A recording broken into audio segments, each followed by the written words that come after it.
how do we envision what are, I suppose, anti-capitalist struggles, but from different positionalities, if I got it right.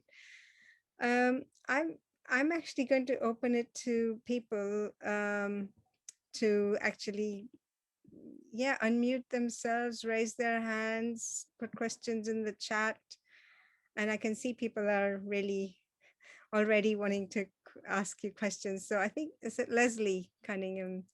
If you can unmute yourself and ask. Very much indeed, and thanks to both of you for a most fascinating discussion. I just wanted to ask about what you said, Gagi, about it not being a question of perpetrators and victims. Now, I'm very attracted to the idea that it's not a question of guillotine and the rich and the possessors of power. But it reminds me a little bit, I'm not an expert in the works of Paulo Freire, but I was thinking about, I think it reminded me of something I think he said about we do have to take the power Yes. And the control back to ourselves.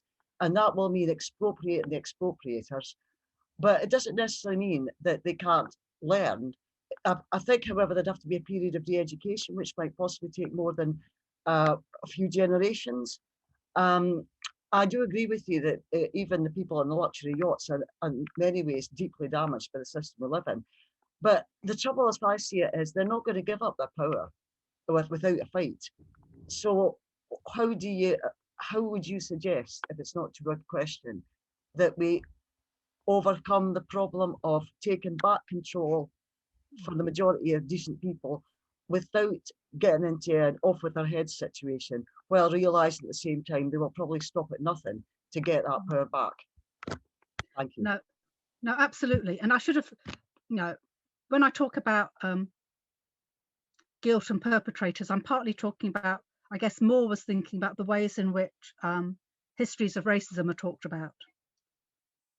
And whatever the histories are, I'm not so interested in mapping who was most racist in the world. Yeah, those things were absolutely based on genocidal dehumanization of some populations, and we all walk on the ground that was built by that genocide, erasure, and violence. But I don't think my job is to say that those moments of violence are replayed constantly. Bad things might happen to me at work. I don't think that that's the same as muslin weavers in colonial India having their thumbs removed. I'm not, I'm being stupid, but but I don't think these are. So I don't think racial capitalism is that kind of allocation of guilt for racism. But I also think guilt is, I'm not sure guilt is, it's not the right word, is it? And I think you're right about what does it mean to expropriate the expropriators. See, this is all tricky, isn't it? Because our models of revolution are based, the ones that I know, are based around building a mass, seizing power. If you start to think that the building of the mass won't look like the mass you think like, then I'm kind of a bit open about what that will look like. I think you're absolutely right that in fact we're already seeing that reactive violence. When I talk about the extreme militarized violence in the wastelands, that's already a kind of preemptive violence against the expropriators being expropriated. They're doing it all the time. The carnage of the world is to warn us that the tiny life you have can be taken at any moment. And I think many of us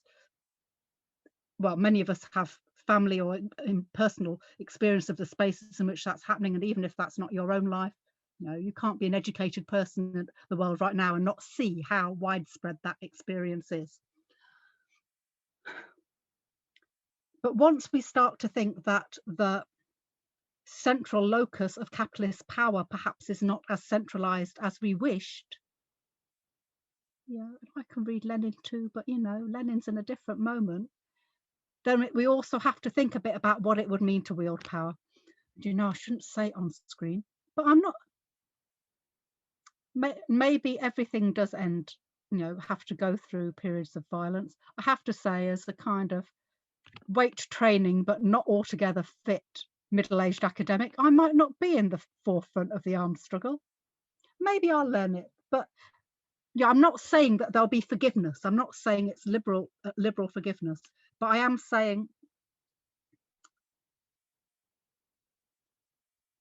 if we mess up our ideas of where the locus of power is, which I think that racial capitalism is a way of saying capital is doing that all the time to stay one step ahead of you, to position you differently, so that when any kind of affinity happens between populations, you concoct some new differences, you split you across, you say you're only your data. If that's happening all the time, we at least need to pause to think about, even if I've got the axe in my hand, I need to pause a bit to check it's the right head. I hope that kind of makes sense to people. Thank you, Gargi, and thank you, Leslie, for that question. Does anybody else have a question? Or yeah, Romain does. You can unmute yourself and speak. Hello. Hello. Can you see me? Oh, camera's not on. There we go. Hello, I'm here. Hi. Really interesting talk, and I really appreciated the kind of expansion on these themes. One kind of question that comes to mind here is, are we perhaps inculcating too much positivity to the base of human nature and also to the base of human existence as kind of fundamentally good, and wanting to kind of proliferate a positive future for us? Or is there, are we maybe using or seeing capitalism as a manifestation of self-destruction? Because it does seem to be very self-destructive. So yeah, so I was just wondering if you had any comments you wanted to share on kind of how this relates to perhaps debates about fundamental human nature, if there is one, and our propensity to work collaboratively or to, you know, systematically destroy each other and ourselves in the process. Thank you. You won't be surprised to hear that I'm not a big fan of the fundamental human nature debate. I think, you know, I'm not sure you end up in any social science department if that's your penchant.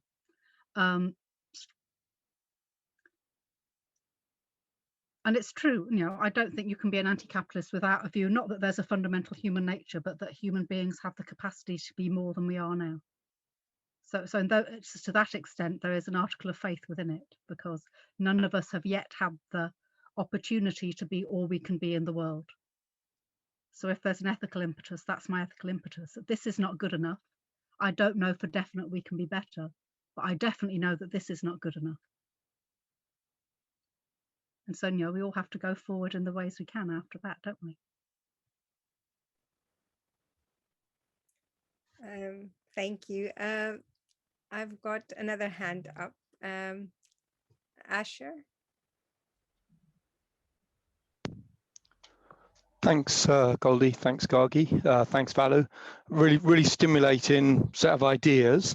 I wasn't going to ask a question, but the last couple of points of discussion make me feel like that it's, well, I hope it's okay to come out and state where I am. I'm going to come out and state where I am. I come from a business school.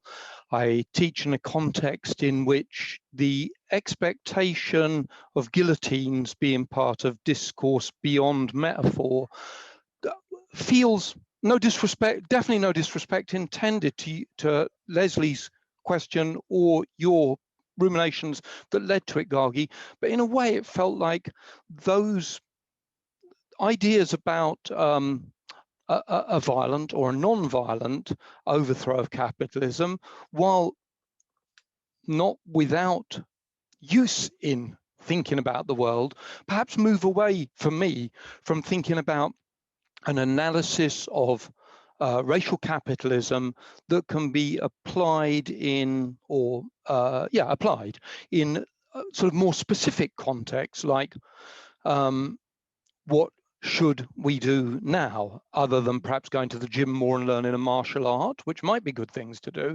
But I feel that as thinkers, I'd like to pretend I'm one of them. We can do a bit more in terms of what this means at this moment. And I guess I am talking from a perspective of sort of bland compromise, and it isn't, to my mind, just one thing or the other, but actions that we might take in the world. So for example, my ears pricked up when you talked about free ports and value return to that. To me, that's this idea of territorializing capitalism into bits of Britain, to be very parochial and think about what I know about here, and giving it over to capital and not taxing. You know, these are really interesting things to engage with in terms of how can one make a rational and a moral, and I know moral isn't necessarily, moral argument against. So sorry, that was a bit of a fucking comment rather than a real comment, question. Not a I'm sorry. Surely not. People Sorry. won't know. But we had a bit of a go over of the idea of, I said that I thought quite a lot of people who might not necessarily work in our field heard the term racial capitalism as an ethical critique of why is capitalism being so nasty, it has the capacity to be nicer. And so we had a bit of a conversation earlier about that. And that's definitely not my position. I want to make that explicitly clear. I go well beyond that. But yeah, anyway, and just because people didn't vote in the earlier bit. So I think that in terms of the doing, and I said it in the morning, I'll say it again here, I think that there's an analytic job which is not sufficient in itself, but you know, we're meeting via a university Zoom, so probably most of us, for at least some bits of our lives, engage in some kinds of intellectual labour. That alongside other kinds of political work, there is a need to be able to understand how parallel forms of exploitation and dispossession occur and occur in an interconnected way. So things like free ports are one tiny example of that. Like, not that there's a clean national space that capital kind of encroaches into. I know that's not what you're saying, but just so that that's said clearly. But instead that there's a beast hurting us all, but it's hurting us differently, but the hurts are interconnected. It's quite difficult to both understand the mechanisms by which we're being hurt, and even more difficult to understand the interconnections between those hurtful, violent mechanisms. I think both those questions are absolutely urgent intellectually and politically, because how you understand them makes a difference to how you mobilize, what interim gains you think you might make within a space or transnationally. You know, they frame what the demands and the ameliorations might be. If you don't understand how you're getting hurt, you don't know how to stop it. So that's what I think the project is. Of course, we should all go to the gym more because no one knows what will happen next. But I suspect that's not going to be enough. Thank you, Gargi. I'm just looking around for any questions or comments in the chat. Simon has a question. Yeah. Hi, thanks, Gargi.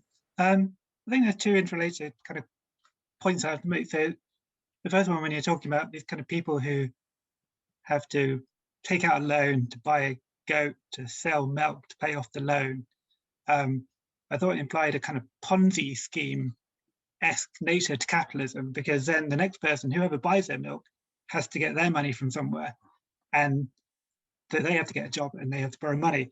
And I think that kind of implied criticism in your book as well, that says that you can't enter capitalism in order to improve life in capitalism. But then secondly, the kind of talk of the wasteland, which you mentioned, reminded me of a film of The Death of the Working Man, where kind of Russians would go into old abandoned mines and kind of go to the kind of the coal seams and just kind of crawling through and taking out the kind of abandoned mines in incredibly dangerous and kind of risky conditions. And yet the narrative of capitalism is so kind of so ingrained and so not necessarily popular, but that's just kind of the only truth that's offered. So I was just wondering, like, where do you think that you're trying to offer that alternative narrative, but how do you get that power to kind of overthrow that kind of such dominant conceptualization of how things work? And I think it's Joan Robinson, who's a famous economist, kind of famous Keynesian economist, I think, you know, not radical, but kind of very interesting in terms of reformist economics. I'm pretty sure it's her who says something like, the only thing worse than being exploited is not being exploited. And what that means is being absorbed into the exploitative wage relation labour force is dreadful, but being expelled from it is even worse, which is absolutely what happened to a whole swathe of the population with the fall of the Soviet Union. And that's, you know, and we've seen, you know, what happened is that people drank themselves to death and they couldn't, you know, and all over the world we see those kinds of things. So I'm not saying, although I'm interested in innovations of joy and laziness and those kinds of things, which I think are a different kind of debate and actually quite a good theoretical debate, I'm not suggesting that, you know, I'm not saying let us have a kind of situationist politics of refusal and they say, haha, no, and then capital 4. If only. I'm saying, oh no, this is tricky stuff, isn't it? That we're, you know, we're all in those kinds of witch trials, burn or drown. Where is the space for neither? Our job is to use our analytic potential to try to find ways, organisationally and intellectually, to see what agency and that kind of non-choice would be. And I don't know, and I don't think it's a thing of like selling to people, say, don't you hate capitalism, I've got something better. Actually, I think lots of people do hate capitalism, which I think is interesting. I wouldn't have said that again as someone of my age who lived through the Cold War. You know, people all the time kind of saying to you, couldn't be protesting about anything, could be protesting against apartheid, and people say, huh, have you seen what it's like in the Soviet Union? You think, like, what the F is this? It doesn't make any sense. But we've moved on from that. People aren't saying, oh yeah, capitalism's great for everyone. Lots and lots of people across different political spectrums and locations saying, looks like capitalism isn't so great for lots and lots of people, but what else is there? That's already a shift. I think our job is to think about what would dismantling look like? Who has agency with whom? You know, I'm just repeating myself. It's like a political challenge, but where, you know, I like to think that intellectual work is not the movement, but it has some resources for us collectively to do things in the world. You know, I like to write books, but I also like to think that we together will do more than write books and something better will happen. But that something better, that requires some seminars and quite a lot of other more boring kinds of work, sometimes more exciting kinds of work, to try things out and then let us see.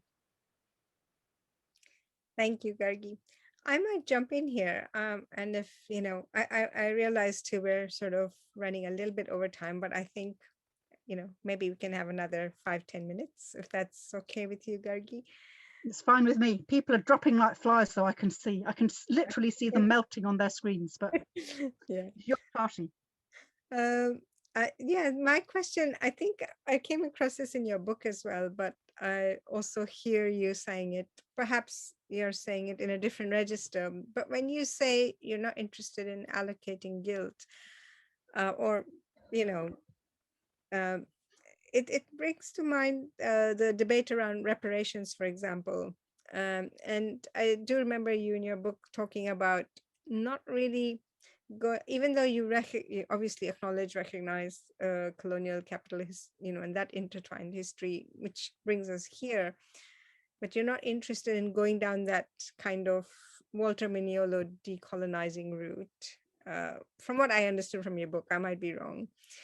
I've read it in bits and pieces across time because of not having time, but also thinking about, I suppose, the whole narrative around climate change and reparations in the Caribbean, for example, which is another kind of narrative. So, which I think those narratives do require an account of guilt, an allocation of guilt, rather, not an accountability, I guess. So how would you respond to those?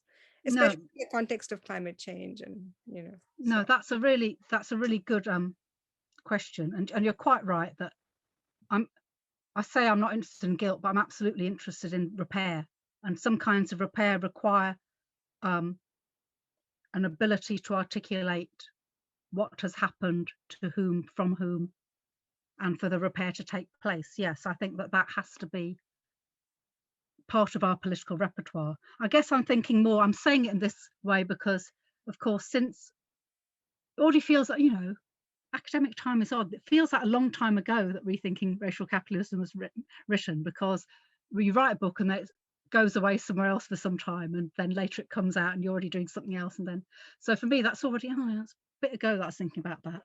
So I think in the 5 years since probably I was writing the book, 4 or 5 years, varieties of a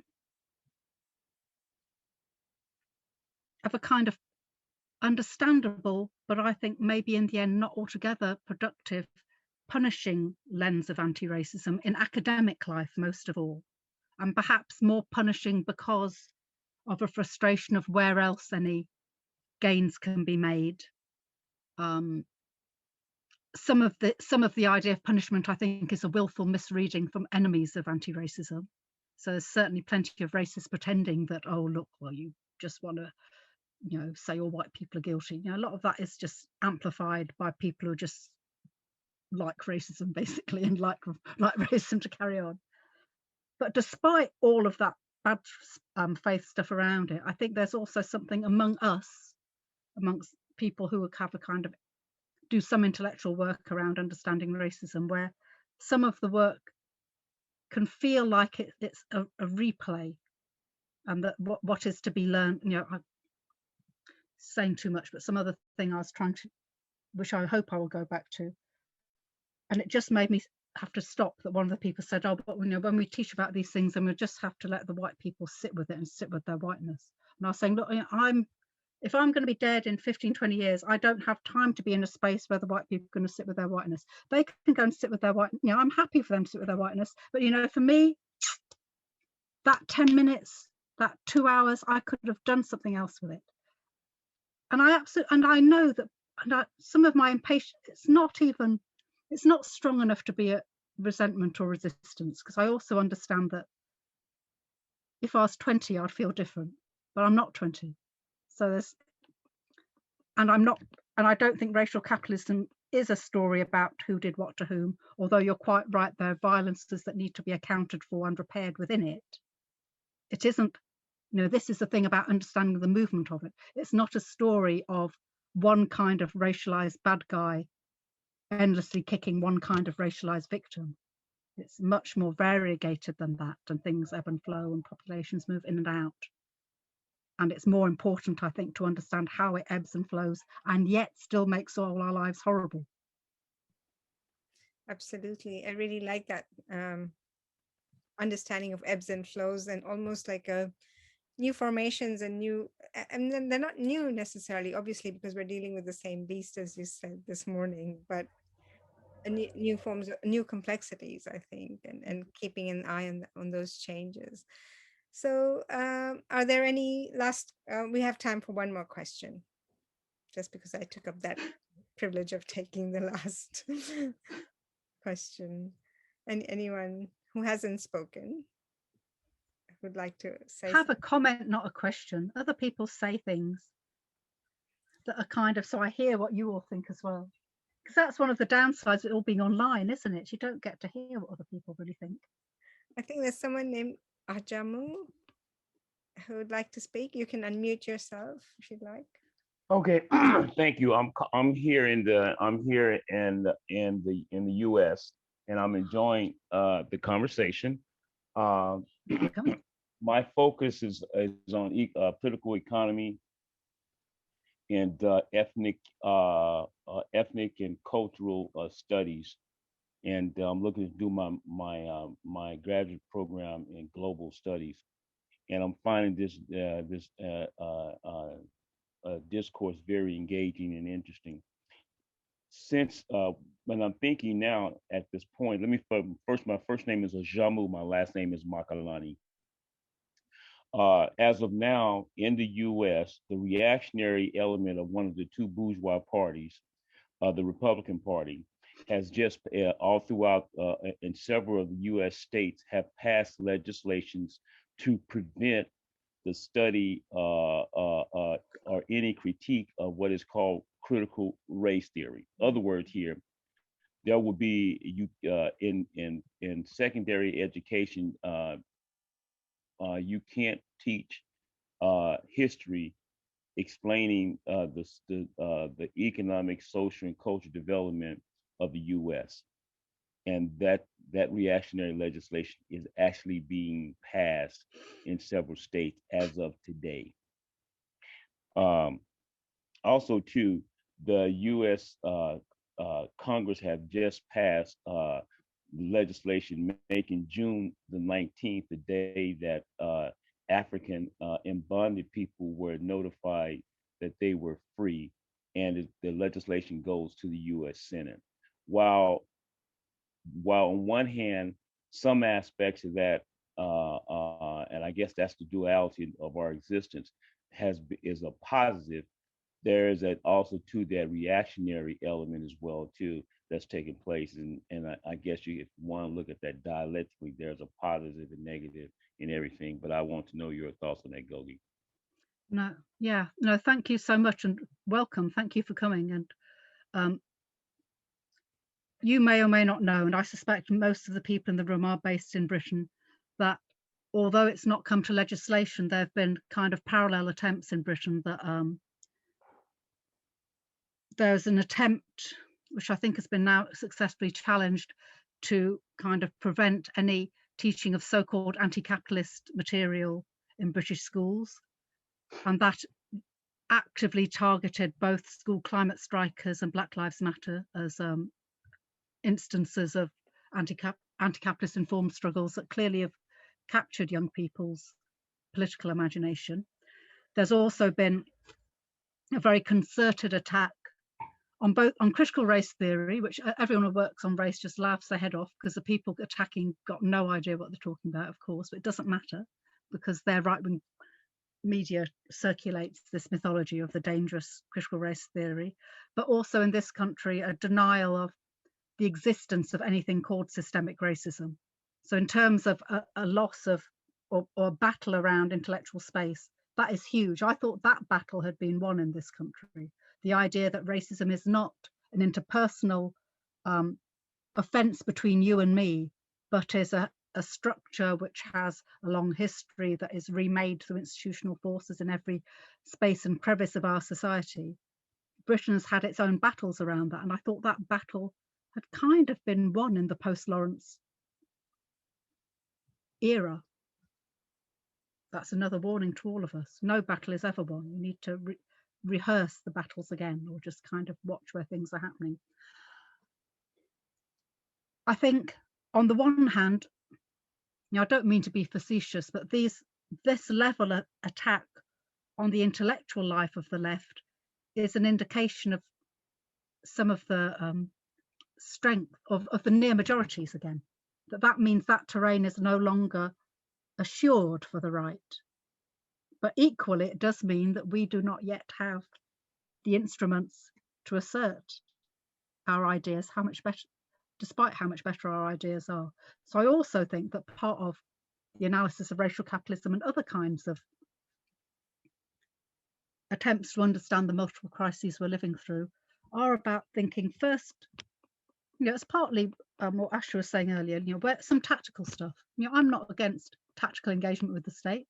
Of course, there's tactical legislation, there's tactical lobbying around those issues about what kids learn in school. I think that's pretty good tactical terrain for us to do some of that legislative work and lobbying work, but also for us to think, what are our resources for a real for a political education from below across many spaces? What are the things we can do? How do we make in the different arenas that visible and speakable? How do we retain traditions of thought when we seem to be going through such a concerted period of them being expelled from the formal institutions? Me and Goldie spoke earlier, and I've spoken also to Hannah, I don't know if she's here, about people in Britain and America. I think maybe America, I shouldn't say that because America's been in this culture war for longer. It feels like they're not looking at the university systems of other countries where many, many swathes of people lose their jobs for having radical views. to the point of being imprisoned or certainly never work again, that courses are rewritten so that instead of learning history, you can learn Ayurvedic medicine. My mother didn't believe me when I said this is absolutely what's happening, but you think, whoa. But the right does this because ideas matter. Even the quite esoteric exchange of ideas in the academy matters.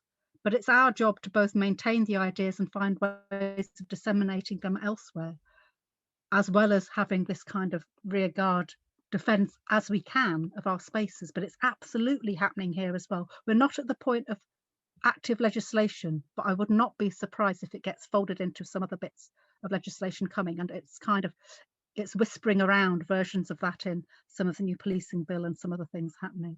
But thank you so much for sharing that. I think more of us across geographical locations need to speak about what tactics the state and the right bring to shut down our intellectual exchange, because we need to learn from each other about what happens when, what works when. It's not really a response. It's kind of just saying to you what's happening here. You kindly said to us what's happening there. Thank you very much. I think on that note, I mean, I'm conscious that we've gone way over time, but well, at least I've been sitting here quite rapt and engaged in the conversation and the questions. Thank you so much, Gargi, for that excellent talk of thinking and mapping and also thinking about the future. Valu said he had to leave at 5:30, but I thank him in his absence for a scintillating conversation, as always, with Gargi. And thank you to all the audience for your brilliant comments and insights and illuminations. The power of ideas, they keep trying to shut us down, of course, in different ways and differentially even. But I think onwards and forwards is, I think that's your message, Gargi, anyway. Always, yes. Thanks so much for coming on this hot day. I really appreciate your attention. And I hope we meet sometime in Meet Space somewhere. We hope it will happen. Thank you so much again. Join me in clapping. You can unmute yourself. Thanks all of you. Thanks. Thank you. Bye. See you again. See you. Bye. Thanks, everyone. And I just purchased your book, Gorgi. All right. Okay. Excellent. Thank you. That's great. That's a great note to end on. By Rethinking Racial Capitalism, and read it from cover to cover. See you all. Thank you so much for coming.